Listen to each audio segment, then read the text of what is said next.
Hello, I'm Chaplain Sarah. We're looking at the component of resiliency, relationships. Again, resiliency is our capacity to bounce back when we are in challenging situations, when the future is uncertain. And of course, that describes the situation we're in currently with COVID-19. All of the things we've been talking about in this series help us during this time, and they also help us beyond this time so that we can think about the future and have developed skills to allow us to bring our best to the people we love and also to the people we serve. Because relationships is why we're here. Relationships is our why. If you ask if you're asked, why do you do this? I think for a lot of us, our answer is, I love the relationships I get to have with the residents. And there's, we just learn so much from them every day. So strong and healthy relationships build resiliency. So let's think about in your life, so beyond Cassia, think about relationships that are nurturing for you. And of course, there's colleagues at Cassia who you probably think of, but relationships that are nurturing, meaning you feel better after you've been with this person, or you feel calmer, or you feel more empowered, you feel you have a clarity, or you feel like you've been seen or listened to. You feel good after you've spent time with this person. A nurturing relationship is also one that you look forward to being together again. Not all relationships nurture us. Some relationships are more neutral. And so the energy that we give and the energy that we receive back maybe is more kind of neutral. It's not as if our emotional bank account has gone down or has gone up.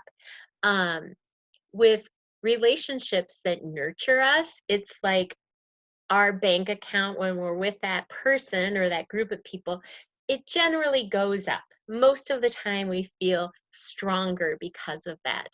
There are neutral relationships where there's more of an exchange, maybe of information, but it's not so much a heart connection. Think about if you're doing a transaction, at a store. That's kind of, and it goes just fine. That might be a neutral relationship.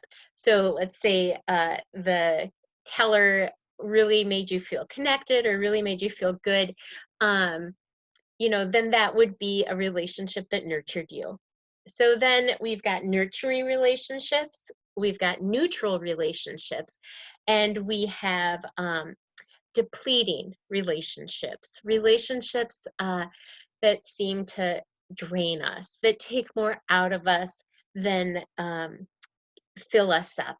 Relationships where generally we feel drained even thinking about getting together with that person or responding to a phone call or a text. So that can tell us something about where we get filled up. And relationships change through the course of time. So it's okay to give ourselves permission to take a look and to say, I wonder why I generally feel kind of drained in this relationship. One of the things I've heard often when people are going through cancer treatment, and it's a long process, they may be advised for their own well-being, their own health, resiliency, capacity to heal, they may be advised to limit relationships that are depleting. If at all possible, limit those, reduce those, and try to focus really on the things, those relationships which build you up. I think the same thing holds true for this time. Focusing on where we get our strength, and really being intentional about being with those people is very, very important for us because, again, when we're filled up, we have more to bring to our residents. Um, I got an email over the weekend from a friend of mine who lives out in Idaho, and it was one of these chain emails that have started going around. So, like back in the 80s, I'd get letters in the mail from kids I knew at camp, and it'd all be like, keep this chain going and send it to the next person, and all your wildest dreams will come true, but if you break the chain, watch out, horrible things, I guess, that just don't break the chain was the message. Well, the email was really based on that same idea. Like, you share a recipe and then you email it to the next person whose name is up on the list. And I just reading the email as like, no, this just drains me, even like reading these instructions. No, this is not for me. And um, in the email, it also said, forward a recipe. And then I thought, okay, now I'm going to stress over which recipe do I send to all of these people I've never met. And then I thought, wait a minute, I don't want to get a bunch of emails for recipes from people. I don't want my email box to get clogged full of recipes that realistically I'm probably never going to use, because if I want to make a recipe for chicken tetrazzini, I'm going to just Google it, and I'm not going to sift through my emails, nor am I going to take the time to like collate all these recipes that I've gotten. Now, some people might think that's super fun, and that's great. For me, that is energy draining. And so I had this moment where I felt like I should, and this goes back to the self-awareness with false assumptions. I felt like, oh, I should do this because it's important to my friend, or I should do this to support her, or I should do this because, um, I know she's, doing the best she can. And then I thought, no, that's inauthentic. Um, and so, because I knew I would feel resentful if I did spend time doing this and then getting all of these emails. So, I took kind of responsibility for my own next steps, and I emailed her and I said, thanks so much for thinking about me with this. We've got a lot going on right now, so this isn't going to be something I can do right now, but I'd love to connect with you next week over the phone, and that is something I would love to do. So um, be mindful during this time of what relationships and what pieces of that relationship are filling you up. All right. So um, here is an exercise for us to think about together. What is three good things? So this is an exercise that comes from the Bounce Back Project, and it's really simple but incredibly profound. So the application is simply you look over your day just before bed, and you ask yourself, what are three things that went well today, and what is my role in making them happen? You remember best when you've reviewed during your last 2 wakeful hours, which is so interesting.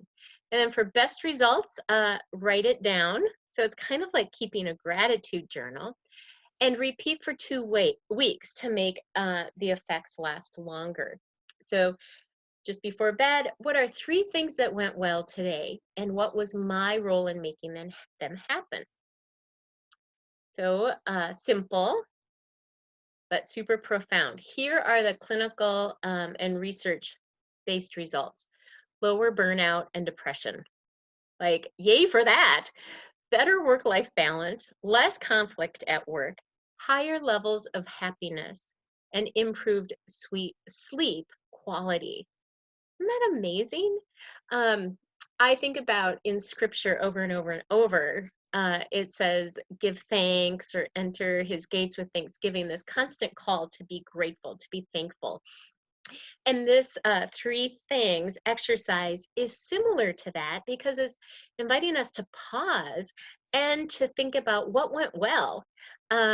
And so again, it's like renewing our minds, thinking about what is noble, what is true, what is pure, filling our minds with things that are life-giving. And so uh, you simply review your day and what went well. So the practice could look like this. One thing that went well was that we figured out a creative way to get a resident to connect with her family. And my role in that was securing the technology that we needed to make that happen. I'm, just kind of free-forming this. Or another one could be something that went well today was a meeting in which we had to present some hard information.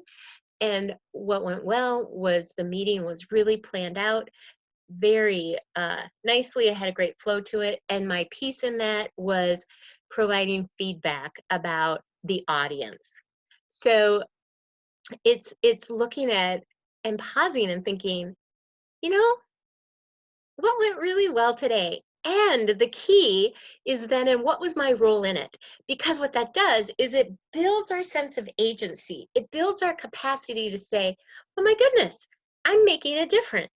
My effort is changing somebody's life, or it's changing a process, or it's influencing this organization.